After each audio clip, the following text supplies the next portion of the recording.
اللہ من الشیطان الرجیم بسم اللہ الرحمن الرحیم۔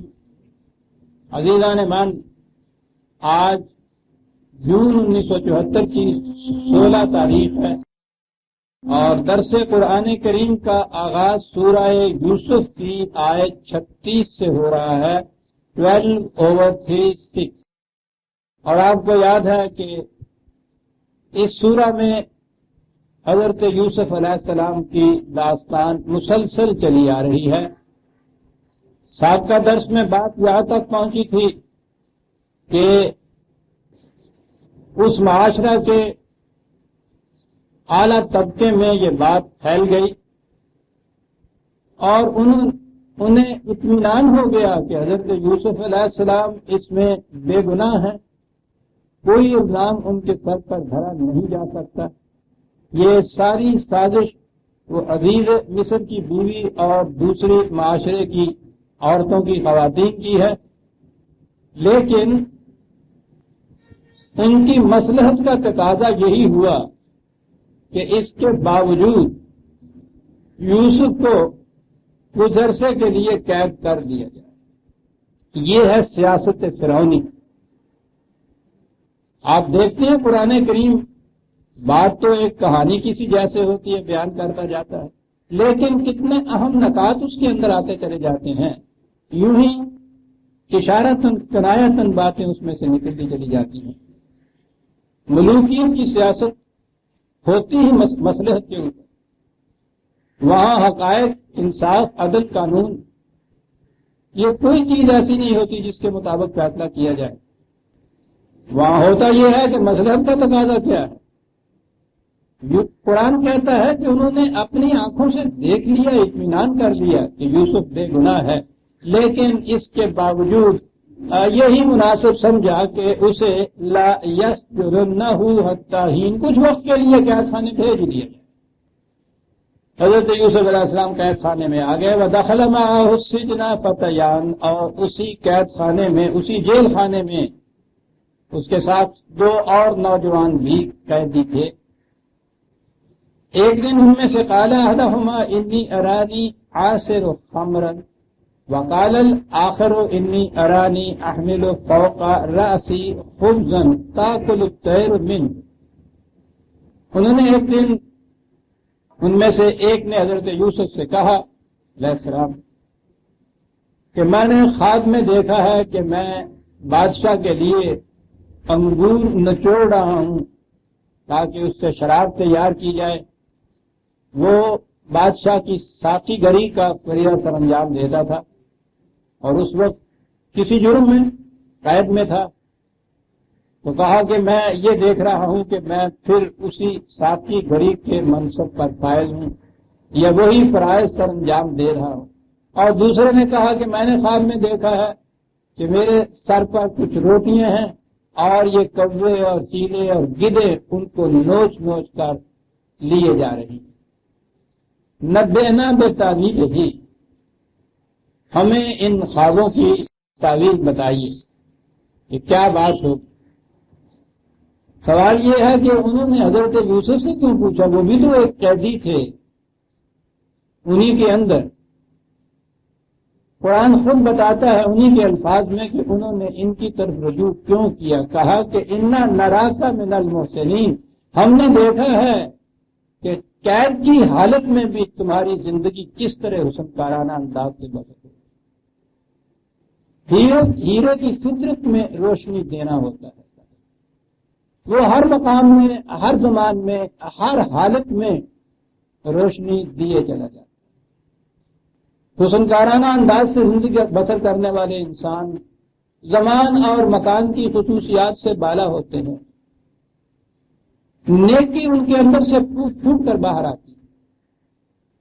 وہ مصلحتوں کے تقاضے پہ نیک نہیں بنتے، وہ نیک ہوتے ہیں۔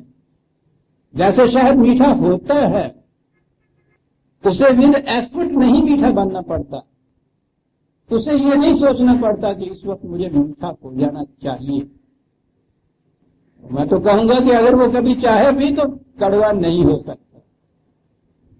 حسنکارانہ انداز سے زندگی بسر کرنے والے کی جسے کہتے ہیں فطرت ہو جاتی ہے کہ اس سے حسنات، حسنکارانہ انداز بے ساختہ ہر مقام پر باہر آتا چلا جاتا ہے۔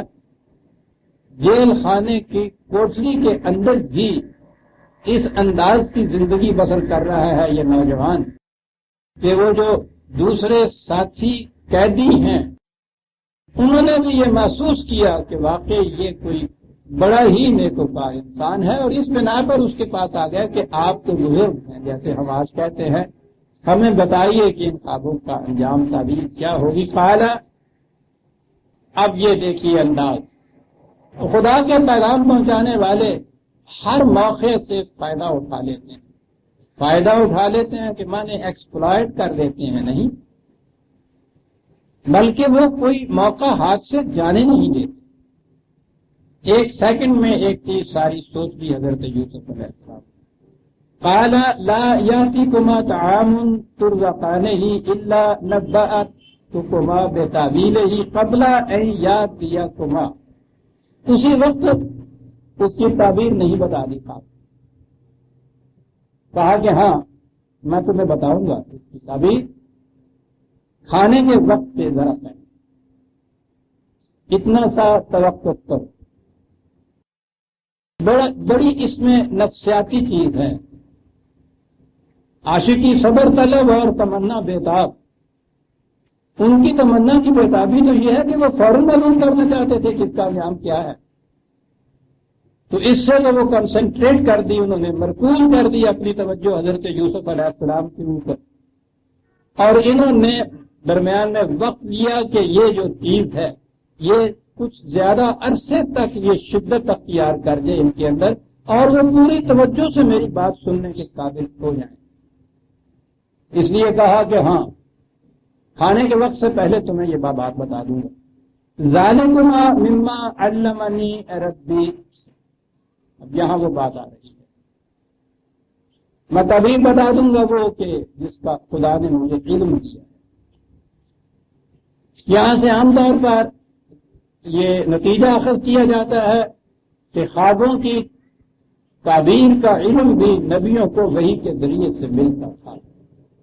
بات یہ نہیں، وہی خوابیں نہیں ہوتی، خوابوں کی تعبیریں بتانے کے لیے نہیں آتی، وہی خدا کی طرف سے انسانوں کی رہنمائی کے لیے متعین واضح غیر مبہم الفاظ میں ہدایت آتی ہے۔ خوابوں کی دنیا میں تو ویسے بھی اشارے ہوتے ہیں، اور اشارے بھی اس قسم کے کہ ان کی تعبیریں کچھ اور کی اور ہوتی ہیں، دیکھا کچھ جاتا ہے، وہ تعبیر بتانے والے اس سے مفہوم کچھ اور دیتے ہیں۔ خوابیں خدا کی طرف سے نہیں ہوتی، یہ انبیاء کی وحی کا حصہ نہیں ہوتی معاذ۔ وحی تو بڑی ہی واضح، بڑی ہی متعین اور الفاظ کے اندر وحی ہوتی ہے، یہ نہیں کہ صرف خیال ڈالا جاتا ہے نبی کے دل میں اور اس خیال کو وہ اپنے الفاظ میں آگے بیان کرتا ہے۔ یہ الفاظ قرآن کریم کے خدا کی وحی ہے، یہ خیالات صرف نہیں ہیں، اور اسی کو وحی کہتے ہیں۔ اس کے علاوہ جو اور یہ آپ کے یہاں مختلف قسمیں وحی کی بنائی گئی ہیں، کہ وہ مبشرات ہوتے ہیں اور رویا صادقہ ہوتے ہیں اور وہ گوئیاں ہوتی ہیں، یہ سارے علمی تصورات ہیں۔ قرآن کی روح سے خدا کی طرف سے جو نبی کو وحی ملتی تھی وہ یہی وحی تھی جو متعین الفاظ میں آتی تھی اور جو قرآن کے اندر آ گئی۔ اب یہ جو چیز حضرت یوسف علیہ السلام نے کہا کہ مجھے جو علم دیا گیا ہے، خدا نے جو علم دیا ہے، میں اس کی روح سے تمہیں بتاؤں گا اس کی تعبیر کیا ہے، تو یہ علم خدا کی طرف سے جو ملتا ہے یہ صرف وحی تو نہیں ہے، وحی کو بھی علم کہا گیا ہے، لیکن ہر علم وحی نہیں ہوتا، اور خدا کی طرف سے جو علم دیا جاتا ہے یہ سمجھ لیجئے ایک بنیادی حقیقت کہ انسان کے اندر اللہ تعالیٰ نے جو صلاحیتیں دے دی ہیں، ودیعت کر کے رکھ دی ہیں، انہیں وہ خدا اپنی طرف سے کہتا ہے کہ ہم نے دی۔ ان صلاحیتوں کی بنا پہ انسان جو حاصل کرتا ہے، بعض مقامات پر خدا اسے اپنی طرف منسوخ کرتا ہے کہ ہم نے یہ چیز دی، مثلا بنیادی طور پہ اسے دیکھ لیجیے قرآن کریم میں ہے علم الانسان ما لم یعلم 96/5 96/5 خدا نے انسان کو وہ کچھ سکھایا جو کچھ یہ نہیں جانتا. یہ تو ہر انسان کے متعلق ہوگا. اتنا ہی نہیں، آگے یہ کہا کہ علمہ بالقلم، خدا نے اسے قلم کے ساتھ لکھنا سکھایا. اب یہ تو واضح ہے کہ ہم میں سے کسی کو بھی خدا آ کے تو قلم کے ساتھ لکھنا نہیں سکھاتا. تب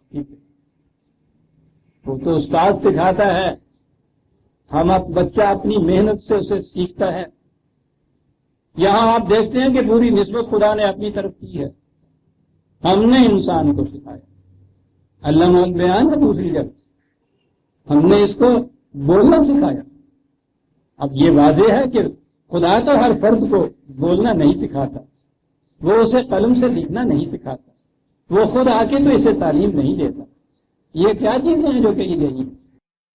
معنی اس کے یہ ہوتے ہیں کہ ہم نے انسان کے اندر یہ صلاحیت رکھ دی کہ وہ علم حاصل کرے، صلاحیت رکھ دی دونوں طرح سے اپنے معافی ضمیر کے اظہار کے لیے، قوت گویائی سے اور تحریک کے ذریعے سے. تو ایسے مقامات جہاں یہ چیز آئے کہ خدا نے یہ علم دیا، خدا نے یہ کیا، خدا نے یہ بتایا، تو غیر نبی کے لیے یاد رکھیے جہاں بھی یہ چیز آئے گی اس کے معنی وحی نہیں ہوں گے، اور نبی کے لیے بھی جہاں یہ چیز آئے گی، جہاں اس کی بشری حیثیت سے یہ چیز آئے گی، وہاں مفہوم وحی نہیں ہوگا. وہ یہ چیز ہوگی کہ ان کے اندر اس کی استعداد رکھ دی گئی. سورہ مائدہ میں غالباً وہ آیت ہے جس میں وہ کہا گیا ہے کہ ہم نے تمہیں کتوں سے شکار کرنا سکھایا. یہ آپ سوچتے ہیں کہ یہ چیزیں جہاں جہاں خدا کہتا ہے ہم نے سکھایا، ہم نے بتایا، وہ وہی نہیں ہے، وہ الہام نہیں ہے. خدا کی طرف سے براہ راست تو علم نہیں ملتا. ہر انسان کے اندر جو صلاحیت اور استعداد خدا کی طرف سے ودیت کر کے رکھ دی گئی ہے اس کے لیے یہ الفاظ آتے ہیں. اس لیے حضرت یوسف علیہ السلام نے بھی جو یہاں کہا ہے کہ ذالکما مما علمنی ربی، کہ یہ تعویل اس علم کی بنا پہ میں تمہیں دوں گا جو خدا نے مجھے دیا ہے، تو یہ وحی نہیں ہے، یاد رکھیے. یہ وہی علم ہے کہ جو ہر انسان کو ملتا ہے، اور اس میں پھر انسان اپنی اپنی محنت کے مطابق، کوشش کے مطابق ترقی کرتا چلا جاتا ہے.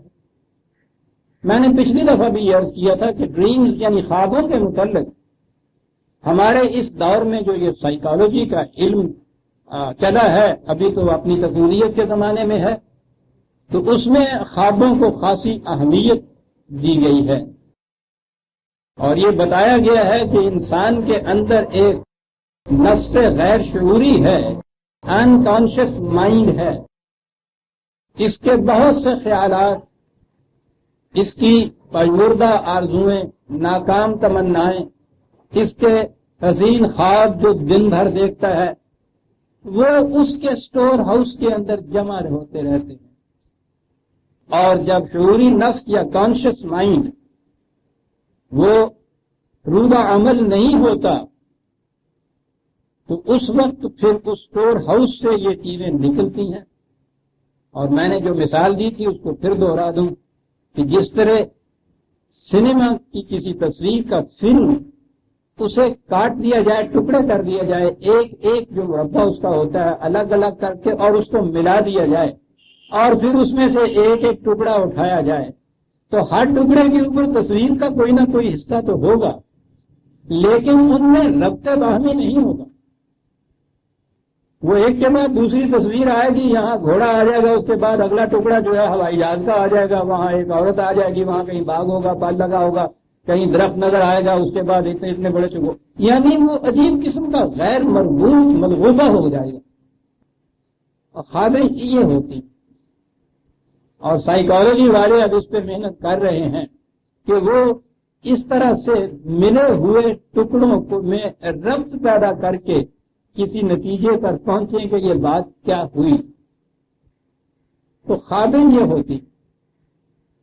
یہ جو کہا ہے کہ میرے خدا نے یہ علم دیا، تو بہت پہلے زمانے کی بات میں بھی انہوں نے اس کو علم کی حد میں لے آئے ہیں حضرت یوسف علیہ السلام.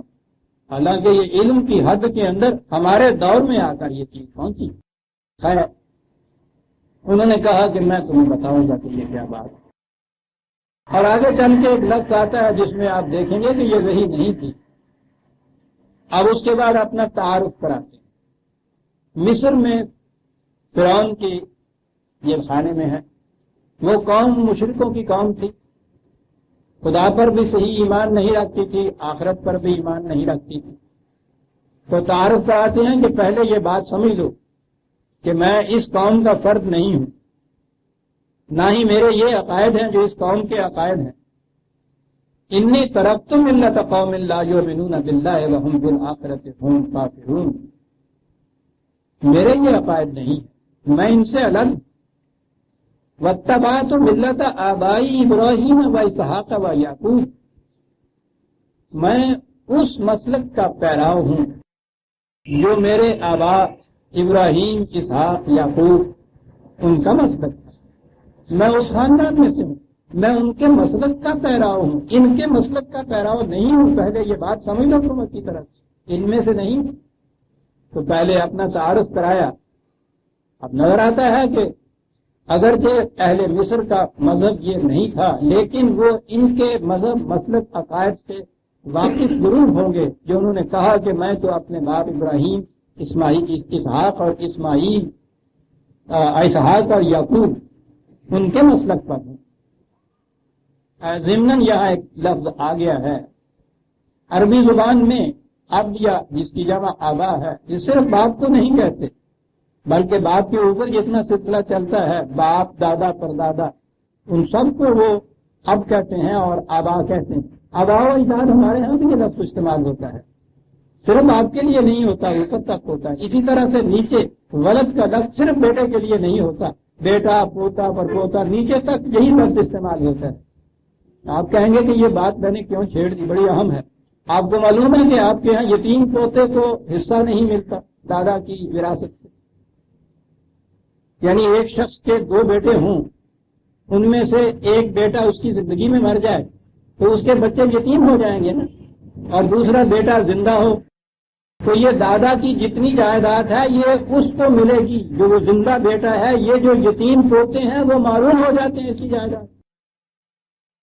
سوچیے آپ، ہمارے ہاں کے یہ فقہ کے مسائل، مرے کو مارے شاہ مدار، کہ جی وہ جو ہے وہ تو ولد کے لیے یا اولاد کے لیے ہے اور وہ تو بیٹے ہیں۔ میں کہہ یہ رہا تھا کہ عربی زبان میں بھی یہاں اب جو ہے یہ صرف آپ کے لیے نہیں آتا، اوپر تک وہ لے جاتے ہیں۔ اسی طرح سے ولد بھی صرف بیٹے کے لیے نہیں آتا، نیچے تک آ جاتا ہے۔ وہ بیٹا مر گیا ہے تو اس کا بیٹا اس کے بیٹے کی جگہ بیٹا ہو جاتا ہے، عربی زبان کی روح سے، قرآن کریم کی روح سے۔ لیکن یہاں ان کے یہاں عجیب تماشا، یہ شخص جس کے یہ بیٹے تھے، اس کا یہ جو ایک بیٹا مر گیا، اس کے بعد اس کا پوتا رہ گیا۔ اگر یہ پوتا مر جائے تو پوتے کی جائیداد سے دادا کو تو حصہ دے دیتے کہ جی وہ باپ ہے، اور اس دادا کی جائیداد سے یتیم کو پوتے کو حصہ نہیں دیتے، کہتے یہ بیٹا نہیں۔ کیا مسئلہ ہے؟ اور جو برویز کے خلاف کفر کا فتویٰ لگا تھا اس میں یہ شک بھی تھی کہ یہ یتیم پوتے کو حصہ دلاتا ہے۔ کیا بات ہے؟ اس سے چھیننے والوں کے خلاف تو کوئی جرم عائد ہو سکتا ہے، یہاں حصہ دلانے والے کے متعلق یہ کہا جا رہا ہے۔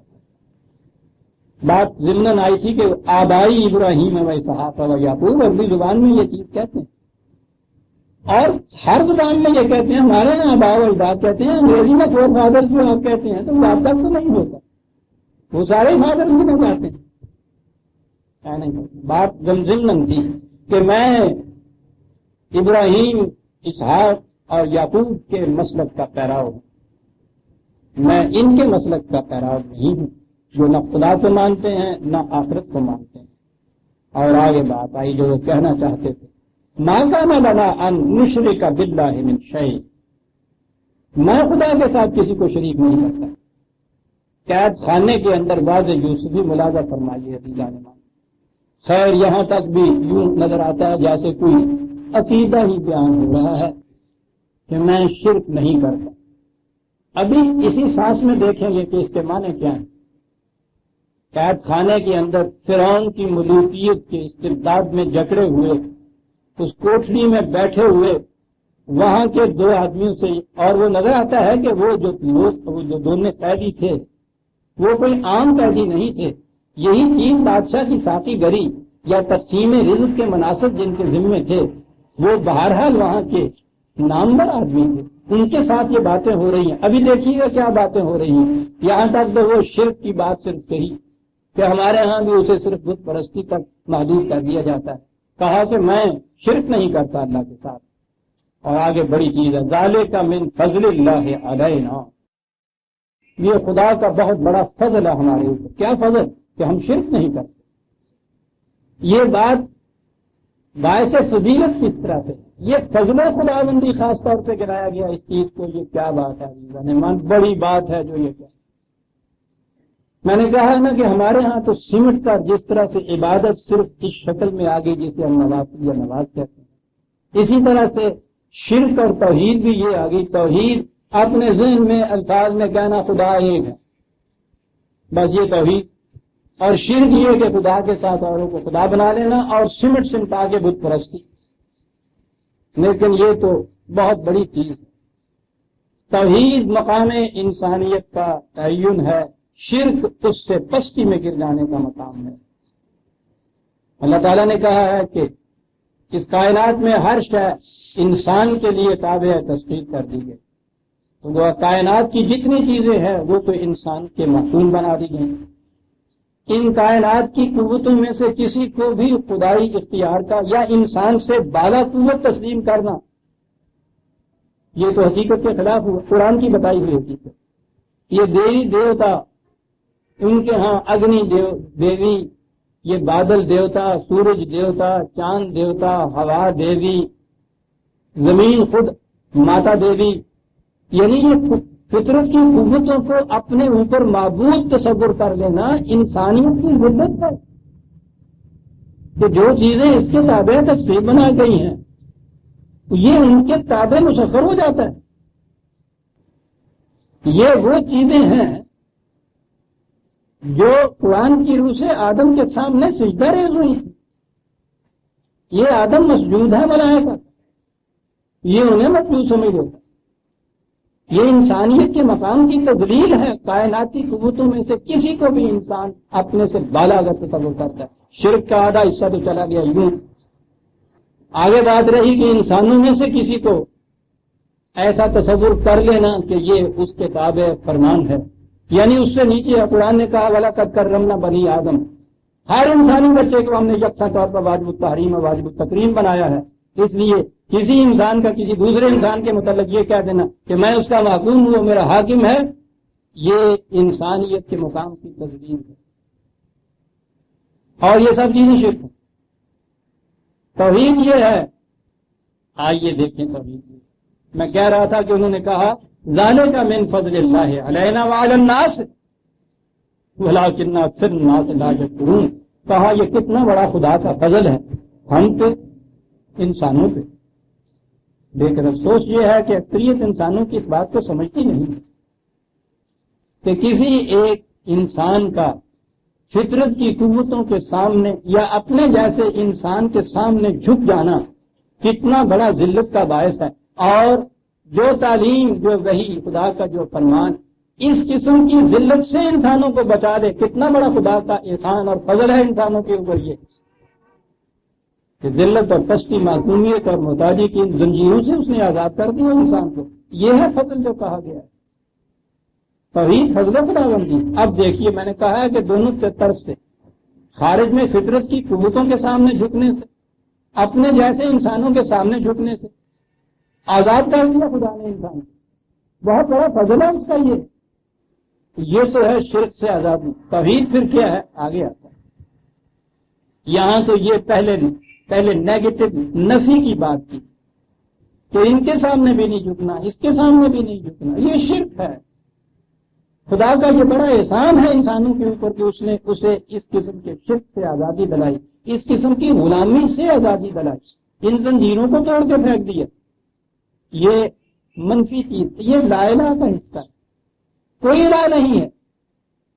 اور آگے اس کا حصہ آتا ہے اور وہ یہ ہے دیکھیے بندی خانے کی کوٹری میں بیٹھے ہوئے ایک قیدی کی حیثیت سے انہیں یہ کہتے ہیں یا صاحب یہ سجن، اے قید خانے کے میرے ساتھیوں، اپنے آپ کو ان سے اونچا نہیں بتایا، اجازت ہے قرآن، جیسے تم قیدی ویسے ہی، اے قید خانے کے میرے ساتھیوں، میں تم سے ایک بات پوچھنا چاہتا ہوں، اور وہ یہ ہے کہ ارباب متفرقون خیر ام اللہ الواحد القہار، کہو کسی ایک آقا کی غلامی اور ملازمت اچھی ہوتی ہے یا بہت سے آقاؤں کی غلامی کرنا اچھا ہوتا ہے؟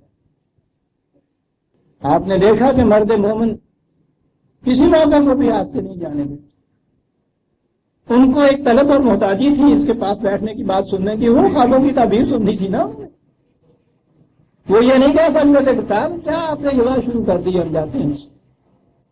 انہوں نے خوابوں کی تعبیر ان سے سننا، انہوں نے وقت لے کے اس میں سے فائدہ اٹھایا کہ یہ کہو ایک آقا کی غلامی جب بہت سے آقاؤں کی غلامی، کون کہے گا کہ بہت سے آقاؤں کی غلامی اچھی ہوتی ہے؟ دلیل وہ جو اس سطح کے اوپر بھی سمجھ میں آ جائے۔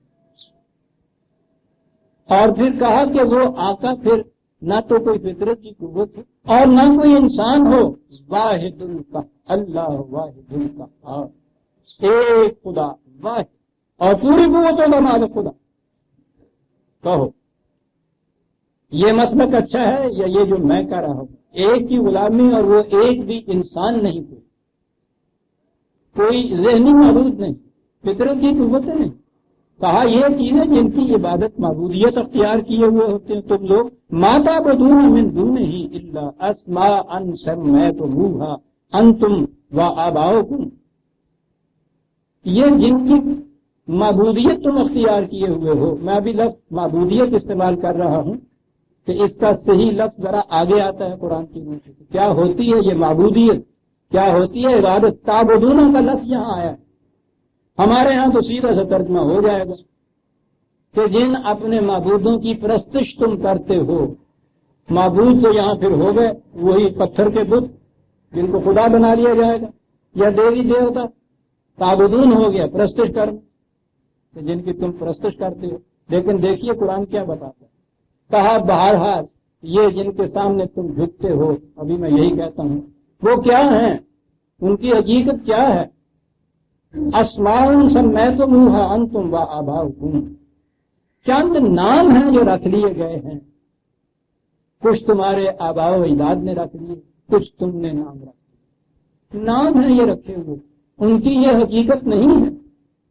ذہنوں کے اندر عقیدتاً نظریے کے طور پر کچھ الفاظ چلے آ رہے ہیں، انہیں معبود بنایا ہوا ہے تم لوگوں نے، جنہیں معبود بنایا ہوا ہے ان میں تو یہ کوئی قوت اور اختیار اور اقتدار نہیں ہے، نام ہے چند رکھے ہوئے۔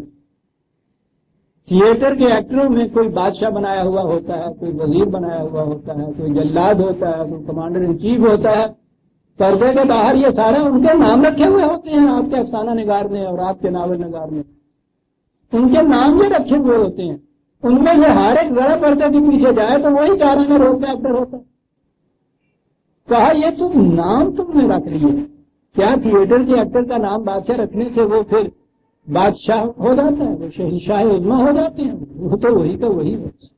چند نام ہیں جو تم نے اور تمہارے آباء و اجداد نے رکھ لیے، ان کی حقیقت یہ نہیں ہے جو کچھ تم سمجھتے ہو۔ ما انزل اللہ بہا من سلطان، کیوں نہیں ہے یہ حقیقت؟ خدا نے ان کے لیے کسی قسم کی کوئی سند نازل نہیں کی ہے۔ تو اگلی بات یہ ہو گئی کہ کسی کو جو کچھ بھی آپ نے سمجھنا ہو اس کے متعلق خدا کی سند ہونی چاہیے کہ اسے کیا سمجھا جائے۔ یوں ہی نہ کسی کو آپ حضرتی سمجھ سکتے ہیں، نہ کوئی مقرب سمجھ سکتے ہیں، نہ اولیاء اللہ سمجھ سکتے ہیں، خدا کی سند ہونی چاہیے اس کو، ورنہ تمام انسان ہیں ابناء بنی آدم، خدا کی سند ان کے لیے نہیں۔ اب یہ دیکھیے تعبدون اور معبود اور وہ جو توحید آگے کہی تھی، شرک کہا تھا، اب آئی اس کی وضاحت یہاں۔ یہ کہا یہ تھا نا کہ جن کی تم تعبدون، میں نے کہا ہے نا وہی لفظ پھر میں یوز کرتا چلا جا رہا ہوں، جن کی تم عبادت کرتے ہو، جو لفظ ہے ہمارے ہاں، کہا کہ نہیں انیل حکم الا للہ، حق حکومت صرف خدا کو اختیار ہے، یہ توحید ہے۔ حق حکومت کا سزاوار کسی اور کو سمجھنا یہ شرک، تو تعبدون کے معنی پرستش کرنا نہیں، اطاعت کرنا، محکومیت اختیار کرنا ہے آج کی اصطلاح میں۔ معبود کے معنی وہ نہیں جس کی پرستش کی جائے، وہ ہے جس کی اطاعت کی جائے، جس کی محکومیت اختیار کی جائے، جس کے لیے حق حکومت سمجھا جائے، اس کا سزاوار قرار دیا جائے اس کو۔ قرآن کی توحید یہ ہے کہ حق حکومت صرف خدا کو حاصل ہے، اور پھر یہ چیز تو ذہنی ہو جائے گی۔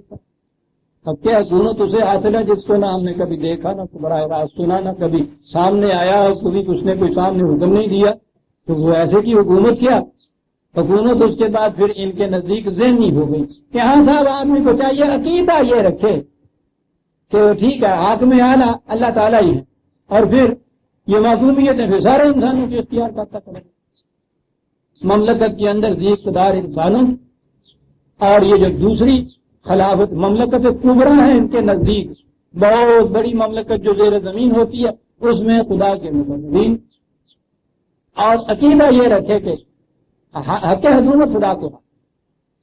یہ عزیزہ نعمان صرف عقیدے کی بات نہیں ہے کہ خدا کو مان لیا کہ حکومت اسی کی، اور اس نے خود کہہ دیا ہے کہ میری حق حکومت کے معنی یہ ہیں کہ من لم یحکم بما انزل اللہ فاولئک هم الکافرون، ہم نے یہ کتاب نازل کر دی ہے، اپنی اطاعت ہمیشہ قانون کی جاتی ہے، خدا کی اطاعت خدا کے قانون کی اطاعت ہوگی، اس کا قانون اس کتاب کے اندر منضبط محفوظ ہے، لہذا اب عملی بات آ گئی حق خدا کی حکومت کی، خدا کی کتاب کی حکمرانی، یہ توحید ہے عزیزہ نعمان، اور اس کے علاوہ کسی کی حکمرانی یہ شرک، جنہیں تم سمجھتے ہو کہ انہیں حق حکومت حاصل ہے، اسمان سمیتم ہوا انتم وعدہ، نام ہے کچھ تم نے رکھ لیے تو کچھ تمہارے بڑوں نے رکھ لیے، ان الحکم الا للہ۔ اسے یاد رکھیے کہ قرآن کریم نے جہاں بھی عبادت کا لفظ استعمال کیا ہے حکومت کے معنی میں استعمال کیا، حکمرانی کے معنی میں استعمال کیا، خدا کی عبادت کے معنی ہے خدا کی محکومیت اختیار کر، تو زیادہ نہیں تو ضمن دو ایک حوالے تو آپ لے لیں۔ سورہ کاف میں دو جگہ یہ بات آئی ہے، 18/110 آخر، قل انما انا بشر مثلكم يوحى الي انما الهكم اله واحد فمن كان يرجو لقاء ربه فليعمل عملا صالحا، یہ کہا انہوں نے الہ واحد ہے صرف خدا۔ جو شخص بھی خدا کے حضور حاضر ہونے کے متعلق یقین رکھتا ہے اسے چاہیے کہ عمل صالح کرے، ولا یشرک بعبادت ربہ احدا، یہاں لفظ عبادت ہے، اور خدا کی عبادت میں کسی اور کو شریک نہ کرے۔ میں نے کہا ہے کہ یہاں لفظ جو ہے یہ عبادت ہے، یہی صورت چند آیات پہلے 26 میں خدا کے متعلق یہ کہا کہ وہ ابصر بہی واسمے مالا من دونہ من ولی ولا یشرک فی حکمہ احدا، وہاں عبادت کا لفظ ہے، یہاں حکم کا لفظ آ گیا۔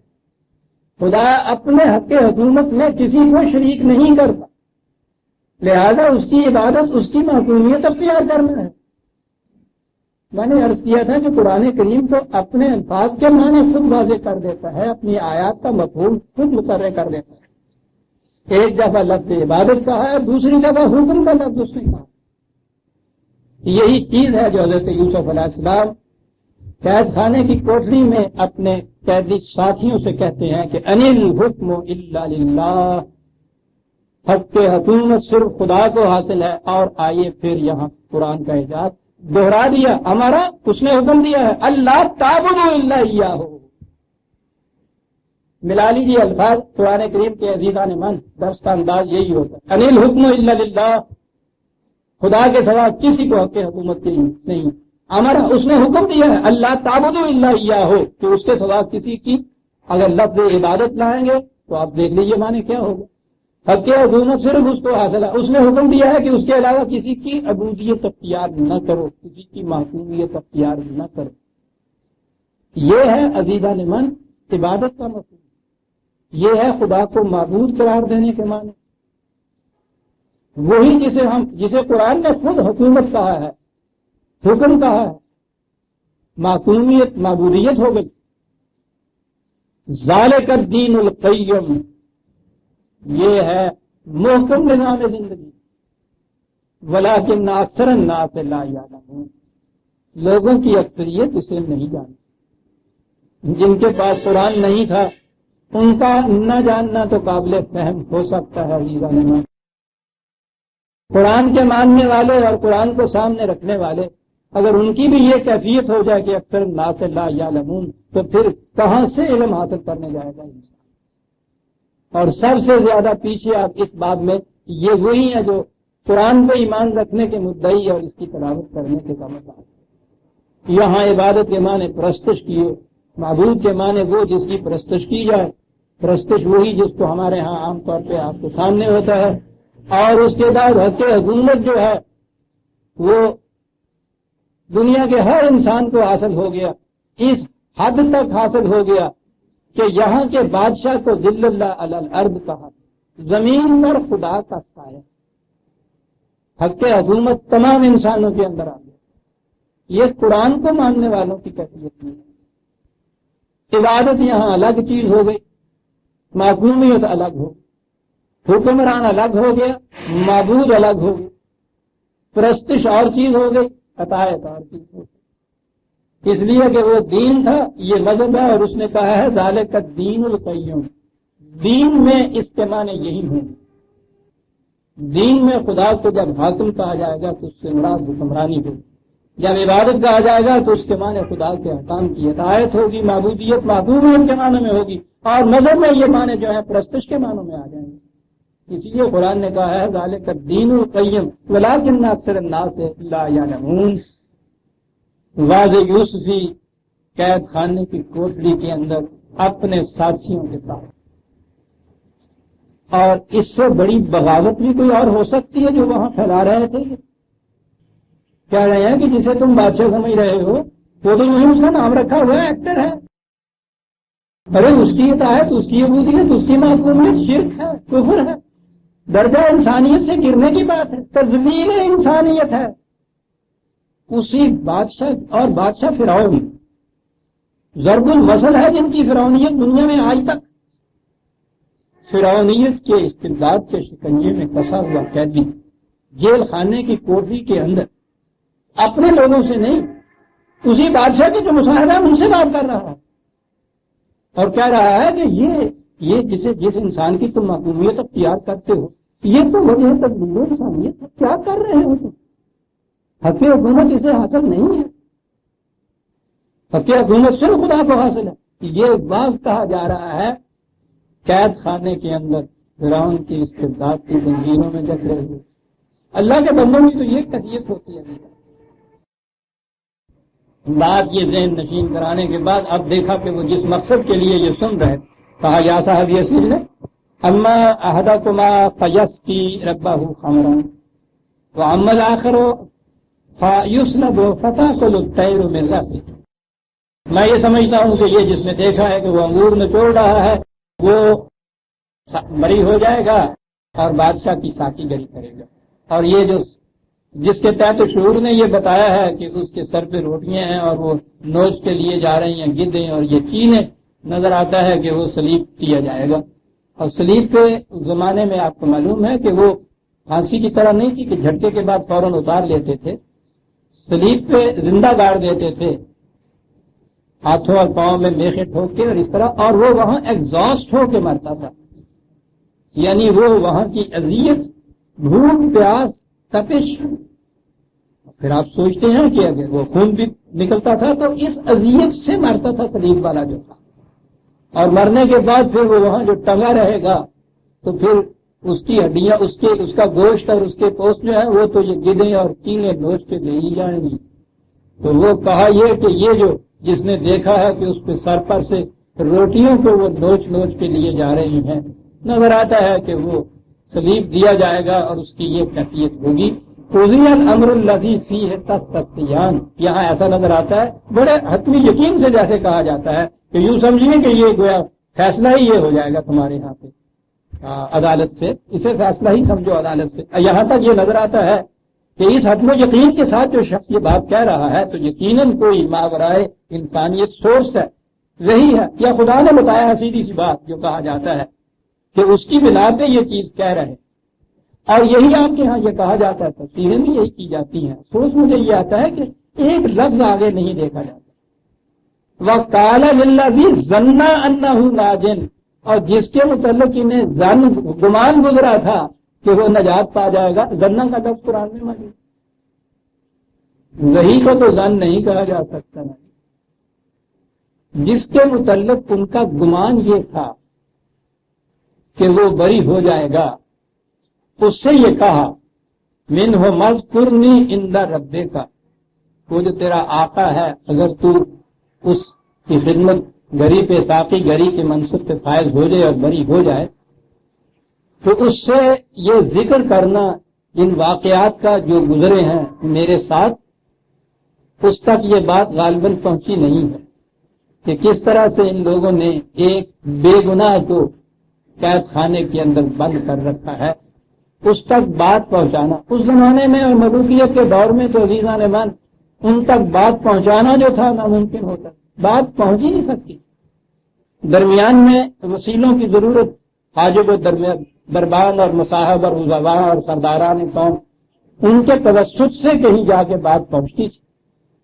وہی نظام ہے نا جو ہمارے ہاں مقربین بارگاہ الہی نے مقرر کر رکھا ہے کہ ان کی وساطت سے اللہ تک بات پہنچتی ہے۔ حضور میرے لیے خدا کے اندر درخواست کیجیے، وہ خدا جو ہر ایک اشارت سے قریب تارا جو کہتا ہے میں ہر ایک کی سنتا ہوں، لیکن وہ تو تصور ملوکیت کا ہے، کیونکہ صاحب اس عام بادشاہ کے حضور براہ راست درخواست نہیں پہنچ سکتی، وہ شاہ اعلیٰ حاکم الحاکمین عرش موجودہ کے اوپر فائز، تو اس تک کہ یہ بندہ بشر گناہ گار اس کی درخواست براہ راست پہنچ جائے، وہ ان کے چھوڑنا نہیں چاہیے۔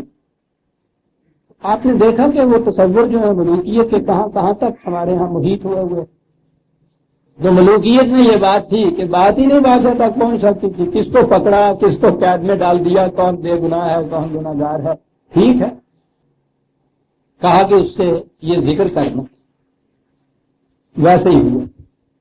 درمیان کی کڑیاں اصل قرآن نے چھوڑ دی، ضرورت نہیں، دیکھیے کس طرح سے کڑیاں مل جاتی ہیں۔